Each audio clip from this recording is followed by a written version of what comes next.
बहुत बहुत आभार। बहुत अच्छा वोट हमें प्राप्त हुआ।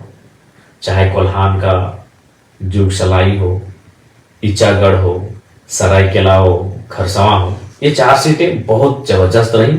उसके अलावे जो सीटें रही उनको भी धन्यवाद। अगर आप दक्षिणी छोटा नागपुर की बात करें तो तमाड़ में अच्छा खासा वोट रहा। जोहार झारखंड, जय झारखंड।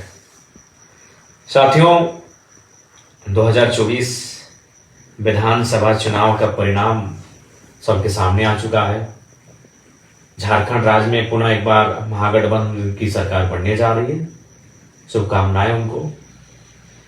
और हाँ, जैलकैम की एक नई पार्टी, नवोदित पार्टी को जो राज्य से अपार समर्थन, जन समर्थन प्राप्त हुआ, उसके लिए पूरे राज्यवासियों का बहुत बहुत धन्यवाद, आभार। जैलकैम के जितने भी सिपाही, सैनिक, कार्यकर्ता, सभी का संघर्ष आज इस मुकाम को लेकर आया है। हालांकि आशाएं बहुत सारी थी और बिल्कुल वो दिखा भी, लेकिन वो क्या कहते हैं ना, हम लोग 2 साल की पार्टी हैं, अनुभव की थोड़ी सी कमी रही, लेकिन उसके बावजूद जो परिणाम हम लोग लेकर आए हैं आसान नहीं है। ये फर्स्ट जनरेशन पॉलिटिक्स है।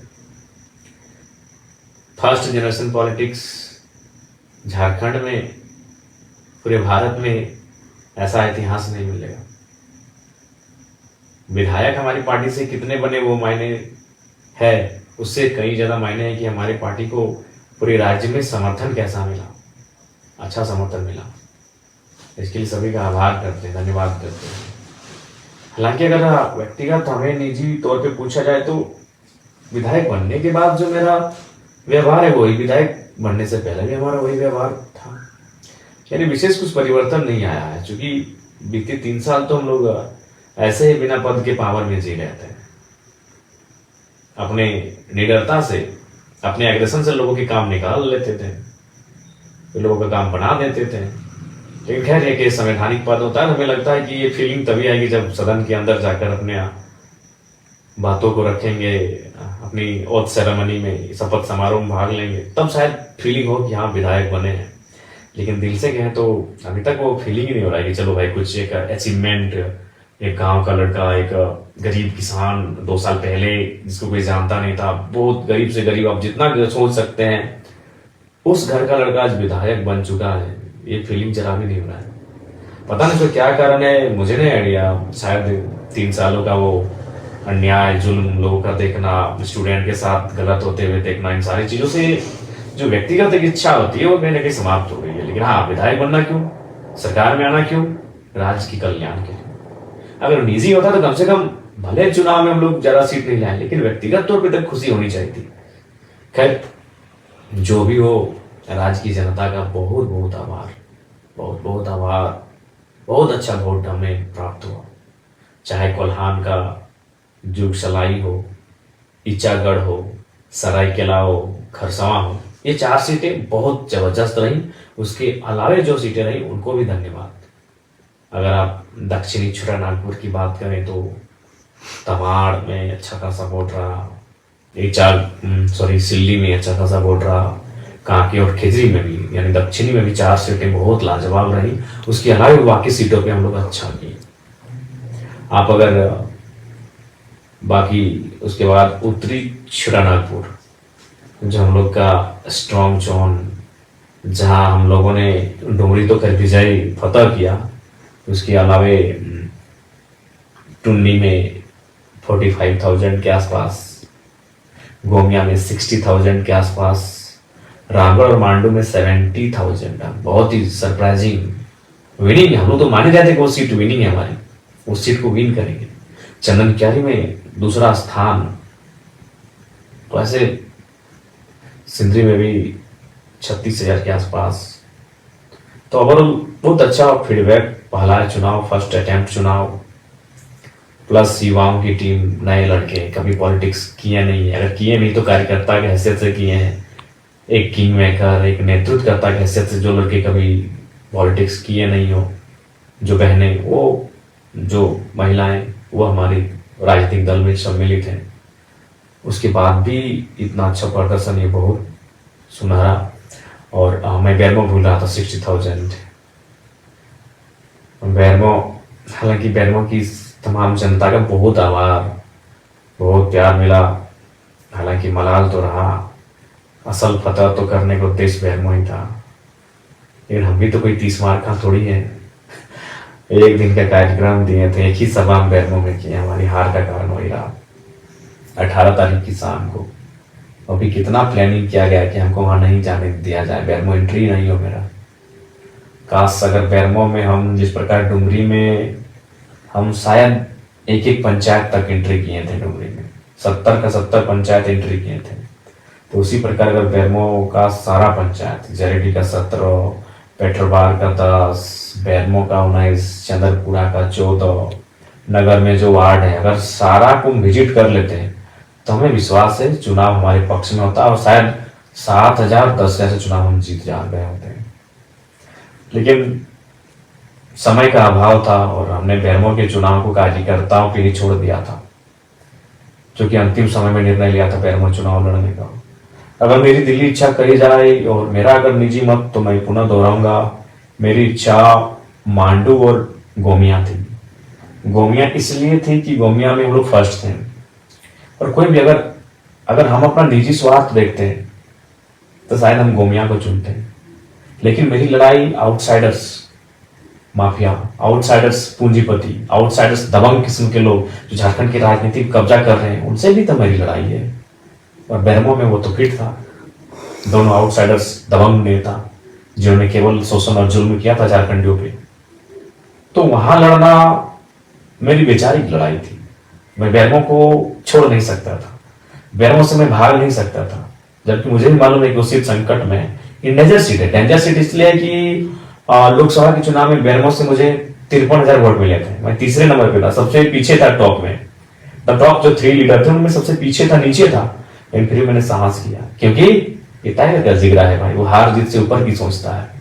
मैं बैरमो में इसीलिए कूदा था कि मेरा मानना है कि बैरमो जहाँ सीसीएल है, जहाँ आउटसोर्सिंग है, जहाँ डीबीसी है, तमाम योजनाएं हैं, वहां मैं आऊंगा तो आर्थिक न्याय की बात करूंगा। खैर बैरमो हार के भी मैं डुमरी में ही जीत के मैं देख लूंगा बैरमो को, टेंशन मत लीजिए। लेकिन अगर मैं बैरमो में आता, जैसे अभी अनूप सिंह मिस्टर जीत गए हैं, शुभकामनाएं उनको, वैचारिक मतभेद है, कल भी रहेगा, लेकिन जो जनादेश है उसको तो सुनना होगा, उसको स्वागत करना होगा। तो अनूप सिंह जी को हमारी ओर से बधाई रहेगी, लेकिन आप भी जानते हो क्या करेंगे। डीओ उनके भाई को, रैक उनके जीजाजी को, ट्रांसपोर्टिंग उनके साले साहब को, बहनई को, जीजा को, साला को, भाई को। इसके अलावा अनूप सिंह जी कुछ विशेष आगे सोचेंगे नहीं। पूंजीवादी सोच के व्यक्ति हैं, साम्राज्यवादी सोच के व्यक्ति हैं, राजशाही सोच के व्यक्ति हैं, लेकिन फिर भी बैरमो के लोगों को जो भी उन्होंने निर्णय लिया है उसका भी स्वागत है। लेकिन हाँ, अगर आपका टाइगर जीत जाता है तो फिर बैरमो से ही झारखंड को अगर तब्दील नहीं करते तो फिर आप बेकार करते हैं। अगर हम जीत के आते हैं तो बैरमो में जितने भी वर्ग समुदाय के रहने वाले लोग हैं, हर एक वर्ग तक पहुंच कर कम से कम एक एक व्यक्ति को तो जरूर लेके आते हैं। अनूप सिंह जी जीत गए हैं, उनकी बिरादरी के बाहर शायद ही कोई व्यक्ति आपको डीओ में, ट्रांसपोर्टिंग में दिख जाएगा। दिख जाए तो अच्छी बात है और गनीमत है। अगर हम जीत जाते हैं तो एक एक समाज के व्यक्ति को वहां खोज के लेके आते हैं, क्योंकि आर्थिक न्याय का मतलब ही होता है हर एक समाज, हर एक तबका के पास आर्थिक स्थिति सक्षम होना। तो खैर जो जीत गई सो बात गई, लेकिन बैरमो के तमाम साथियों का बहुत बहुत धन्यवाद कि हमने एक दिन कार्यक्रम दिया और अपने वोट 60,000 तक पहुंचा दिए। बहुत बड़ी बात है, जीत है। बैरमो में हम अपना फ्यूचर देखेंगे, है फ्यूचर हमारा। और डुमरी का तो खैर वो भावनात्मक रहा है, डुमरी का आभार। उसके अलावा सभी टुंडी रहे, गोमिया रहे, सबको धन्यवाद, मांडू रहे। लेकिन विशेषकर जहां से मैं लड़ा हूं, डुमरी बैरमो के तमाम कार्यकर्ता, आप निश्चिंत रहे। जयराम कुमार महातो डुमरी का विधायक थोड़ी है। क्या लगता है कि आपको आप हमें विधायक ही मान रहे हैं? जी नहीं, आप तो हमें राज्य का नेता मानते हैं। हम राज्य की आवाज है, हम राज्य का चेहरा है। बिल्कुल आप टेंशन मत लें। हमने जीता डुमरी है, नजर बैरमो बागमारा टुंडी में भी रहेगी, निश्चित रहिए आप। हम खड़ा है, ये पागल जिद्दी जुनूनी टाइगर आपका खड़ा है, टेंशन मत लीजिए। आपके समर्पित भाव को बहुत बहुत शुक्रिया, बहुत समर्पण आपने दिखाया चुनाव में। और हाँ कहेंगे कि थोड़ा जुलूस वगैरह जो है इसको थोड़ा कट आउट कीजिए और कोशिश कीजिए काम पे लग जाए। और अगर आप जुलूस निकालते हैं तो अपने पंचायत में दिन को निकालिए, रात को बिल्कुल भी नहीं, दिन को निकालिए। और कोई भी हमारे कार्यकर्ता है किसी प्रकार का ऐसा कुछ मतलब नहीं करेंगे जिससे कि पार्टी की छवि धूमिल हो। और विशेषकर जेएमएम के साथियों से कहेंगे, देखिए चुनाव 20 वर्षों तक जनता ने आपको जनादेश दिया था। अब उसी जनता ने अगर आपको जनादेश नहीं दिया है तो उसका सम्मान कीजिए।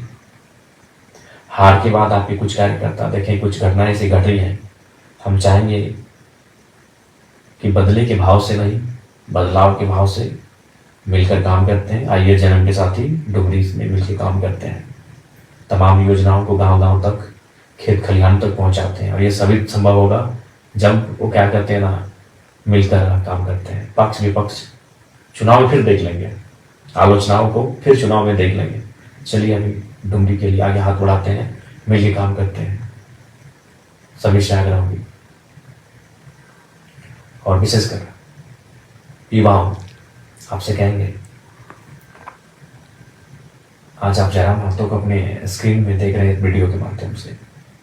ये वही जयराम महतो है जो 2 साल पहले यही तोपचांची और जिस डुमरी से मैं विधायक बना, वही डुमरी जहां से बसें निकल कर आती थी, बसें गुजरती थी वहां से। उन बसों का नाम आनंद बस, शिवम, बुंदेला, विजय, पम्मी, राजू, निर्मल, ऐसे 1 दर्जन बस हजारीबाग होते हुए धनबाद और धनबाद होते हुए हजारीबाग आवागमन होता था। उन बसों पे हम लोग झगड़ा करके चढ़ते थे, भाड़ा नहीं देंगे, 2 रुपया से ज्यादा नहीं देंगे, 5 रुपया देंगे। और हार्डली गिरफ्तार आते थे 10 रुपये, 2 रुपया से वो कहानी शुरू हुई थी, 5 रुपया से 10 रुपया तक पहुंची थी। अभी क्या भाड़ा है मुझे नहीं पता, चूंकि अब तो हम लोग मान के चलिए दोस्तों के स्कॉर्पियो में चलते हैं, 40 रुपया है, यानी 40 रुपया हो गया भाड़ा। और मेरा मैंने 2 रुपया से शुरुआत की थी बसों का सफर। एक इंटर ऑफ साइंस के स्टूडेंट जब राजगंज ट्यूशन जाते थे, अब 2 साल पहले की बात करें, आंदोलन से पहले, तो यही मैंने अपने मास्टर्स को कंप्लीट करके पीएचडी को ज्वाइन किया था। यानी जो लड़के को आप देख रहे हैं आज एक विधायक के रूप में, ये लड़का कल्पना सोरेन जी की तरह कोई राजघराने से नहीं, पाकुड़ की जो विधायक बनी आलमगीर आलम की अर्धांगिनी, उनकी तरह कोई राजघराने की नहीं है। मेरे हिसाब से राजघराना मतलब विधायक का घर, मैं उसको राजघराना कहता हूं। सुन लीजिए पहली बात को। पूर्णिमा साहू जी जमशेदपुर से जीती, जो रघुवर दास की पुतोहू है, मैं उस राजघराने से नहीं हूं। तो जयराम कुमार महतो को बड़ी करीब से आप देखिए। आज से महज 3 साल पहले मेरी तस्वीर शायद सोशल मीडिया में होगी, जाके देखिएगा। एक दुबला पतला सा लड़का, मासूम सा लड़का, मासूमियत चेहरे में, आंखों में एक सपना कि कुछ करेंगे, वो सपना कुछ बनने का। कि गरीब परिवार से संबंध रखते हैं, बहुत खर्च हुआ है पढ़ाई लिखाई में, तो कुछ बने। क्या बने? कुछ भी। कोई बहाली आए उसको भरे, टीचर की बहाली हो, प्रोफेसर की बहाली हो, और उससे पहले जब पीएचडी नहीं किए थे तो उससे पहले सीआरपीएफ की बहाली हो, आर्मी की बहाली हो, रेलवे की बहाली हो। उन बहालियों को फॉर्म भरना, उनके लिए मेहनत करना, ये चीज रहा है। वही लड़का आपके सामने आज आपके स्क्रीन में है, और यकीन मानिए वो लड़का विधायक है। हालांकि हमको ज्यादा कोई एक्स्ट्रा फीलिंग नहीं हो रहा है विधायक बनने का, लेकिन आप यकीन कीजिए ये जयराम महतो विधायक है। मैं ये आपको इसी संदेश दे रहा हूं कि सपने देखिए, मेहनत कीजिए, संघर्ष कीजिए। कौन जानता था जयराम महतो को? आज मीडिया में भले नेगेटिव बोले या पॉजिटिव बोले, आज देश की जितनी भी नेशनल मीडिया है, एक 30 सेकेंड ही सही जयराम महतो का नाम उनको लेना पड़ता है। कोई नहीं जानता था जयराम महतो को। जयराम महतो खुद को, जयराम महतो खुद जयराम महतो को नहीं जानता था। कौन है जयराम महतो? ही जयराम महतो। क्या था दिनचर्या हमारा? सुबह मॉर्निंग में उठना, घर से 600-700 मीटर दूरी में मैदान फुटबॉल का, वहां दोस्तों के साथ आकर सुबह वही बैठकर डिस्कशन, वहां से जोरिया तक जाना, जोरिया में फिर नहाना धोना और बसों में बैठकर फिर कॉलेज तक पहुंचना, फिर कॉलेज से रिटर्न आना, बीच में 2-4 घंटों का ट्यूशन लेना, शाम को एनी हाउ खेल का मैदान, चाहे फुटबॉल हो, क्रिकेट हो या वॉलीबॉल, ये 3 चीजों का शौकीन। एनी हाउ कुछ भी हो जाए, मौसम खराब हो, कोई मतलब नहीं, 2-3 घंटा खेल के मैदान में, फिर रात को ट्यूशन, सेल्फ स्टडी, फिर सुबह फिर एक दौर आया जब मास्टर ऑफ आर्ट्स यानी एमए की परीक्षा को मैंने इंग्लिश लिटरेचर से प्रथम श्रेणी से उत्तीर्ण किया पीके रॉय मेमोरियल कॉलेज से। तो एक दिन की घटना है, मैं नहाने के लिए जोरिया जा रहा था। जोरिया जिसको आप छोटी नदी कह सकते हैं, अगर आप सभी नहीं समझे कि जोरिया का क्या मतलब है, तो छोटी नाला नदी कह सकते हैं। तो वहां कुछ हमारे बगल में जो एक सरकारी +2 हाई स्कूल है, बच्चे क्लास को छोड़ के बाहर बैठे थे। तो बच्चों को तो पहले हमने चूंकि पकड़ा उनको अपने साथियों के साथ, उनको पकड़ के प्रिंसिपल के पास हम लोग कंप्लेन करने के लिए गए कि सर क्या हो रहा है, स्कूल का टाइम है, आपके बच्चे जोरिया के किनारे घाट में बैठे हैं नदी के सामने। तो प्रिंसिपल साहब ने बड़ी मार्मिक बात कही कि जयराम बाबू, सरकारी विद्यालयों की व्यवस्था ऐसी है कि शिक्षक की कमी है और हम लोग मेंटेन नहीं कर पाते हैं। तो बातों बातों में उन्होंने कहा कि आप भी तो सुने इसी साल एमए पास किए हैं, तो एक काम कीजिए, जब आप एमए पास किए हैं और जाहिर सी बात है आप कंपटीशन वगैरह की तैयारी करेंगे, नौकरी पाने की तैयारी करेंगे, तो जब तक वो नहीं होता है तब तक आपसे अनुरोध है कि 2 घंटा आप हमारे स्कूल में क्लास ले लीजिए। हम गए थे शिकायत करने के लिए कुछ बच्चों का कि बाहर भाग के आए हैं स्कूल के टाइम में, और हमें क्या, हमें उल्टा प्रिंसिपल ने कहा कि आप पढ़े लिखे हैं तो 2 घंटा पढ़ा दीजिए। बोला ठीक है सर, और उन्होंने कहा कि ठीक है, लेकिन कंडीशन है कि आप एक आवेदन लिख के दीजिए और अपना जो सारा सर्टिफिकेट्स एमए का, बीए का, इंटर का और मैट्रिक का सर्टिफिकेट इंक्लूड करके कि हम भाई निःशुल्क शिक्षा देंगे, भविष्य में आप किसी प्रकार का दावा नहीं करेंगे। बोले ठीक है सर। हम गए थे भाई शिकायत करने, अब तो हम खुद प्रिंसिपल महोदय की बातों में या बात भी ऐसा विषय उन्होंने कह दिया कि पढ़े लिखे हैं।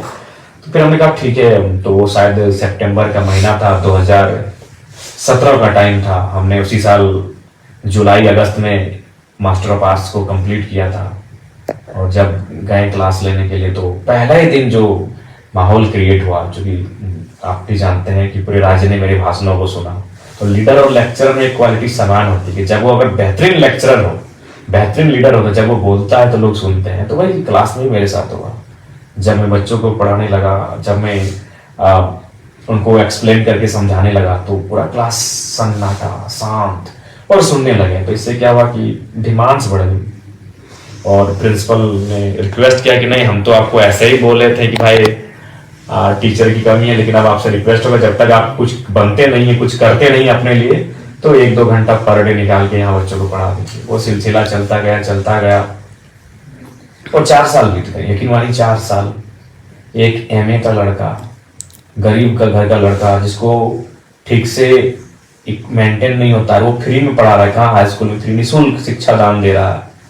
कई बच्चे हमारे पास आए कि सर आप अच्छा क्लास लेते हैं तो हम लोग ट्यूशन पढ़ना चाहते हैं। हमने कहा नहीं यार, टाइम कहाँ है हमारे पास ट्यूशन। एक तो तुम लोग स्कूल में पढ़ाते हैं, फिर ट्यूशन बोलोगे, हमको खुद पीएचडी कर रहे हैं, हमको कॉलेज वगैरह जाना होता है, और हाँ ये शाम को ट्यूशन वगैरह नहीं। मेरी एक आदत हमेशा रही है, शाम को ट्यूशन नहीं भैया। क्यों? खेल का मैदान 2-3 घंटा में क्रिकेट लंबा चौका छक्का उड़ाइए, फुटबॉल में किक लगाइए और वॉलीबॉल का पंच लगाइए।